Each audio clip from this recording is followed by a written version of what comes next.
illegal na po ang vote buying sa ating bayan. Tinatago po nila sa pangalang ayuda.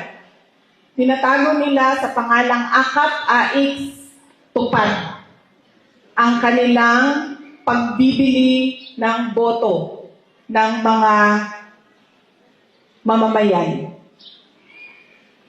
Magiging mas matindi pa ang ayuda na darating sa January, sa February, sa March, sa April, hanggang sa araw ng eleksyon. Dahil legal ang mamigay ng ayuda sa panahon ng election period.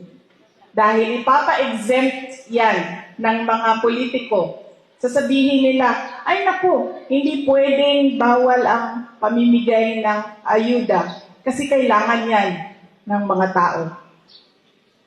Ibibigay nila yan sa kanilang mga botante. Pero pag-isipan natin, tayong mga botante, bakit ko ba utang ito sa mga politiko? Pera ito ng bayan, hindi ito pera ng politiko.